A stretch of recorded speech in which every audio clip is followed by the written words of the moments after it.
Hello and welcome back to the next episode in the Aurora Forex Quickfire tutorial series. In this episode I'm going to be talking about refit size, as well as how to build a ship in the same shipyard as another ship, so multiple class building in one shipyard, and the costs behind that and some of the math regarding it. Now I will be putting on screen when I'm talking about it the correct things, as C# does change a few things about it. So, what am I referring to? I'm referring to when, for example, you have a frigate, like this frigate, and you want to build other designs or other ships in the same shipyard as it. So if we go over here, I have a bunch of shipyards. I have the Bordeaux, which is the class you just saw in that shipyard, but I can also build two other classes in that shipyard. Why can I do that? Well, it's to do with your build cost and the size of the ship in respective. So if we go over back to our class design, you will notice how the build points, which is the cost of the ship, 1,500, and the size is extremely similar to that of the Triton and the Falcon class. It's within about 20 points. I'm going to put on screen now, the math behind it and how it works. And if you look at the very last sentence that Steve puts up, this change affects what can be built in shipyards. As in VB6, you can build a class for which the shipyard is tooled, or any other class to which the build class can be fitted for less than 20% of its cost. The new size restriction will prevent some classes from being eligible in this situation. So in VB6, it was cost primarily, but in this, it's now onto size restrictions. So we now have size and cost restrictions.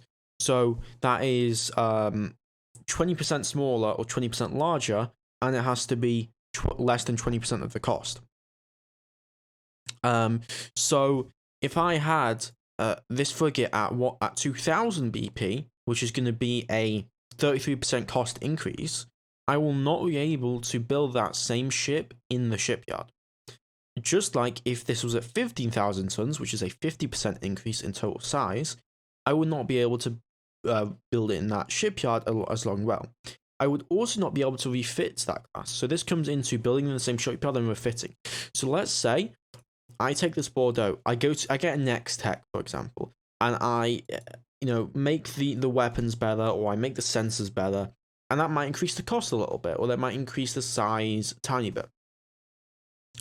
If it's less than 20% of its cost and it's neither 20% small or 20% larger above that, then I'll be able to refit to that design without any problems, without having to retool that shipyard. So that is something that is very advantageous in that perspective. Now, as you'll see, you've seen the thing on screen. And it allows you to be able to create multiple kinds of ships. So, for example, I have what I call a hull design, and that is the base ship, the ship of the line. So we've got a Bordeaux class frigate. It's very good at point defense, does its job, fire armor, very main line. But I want to be able to do other things with it.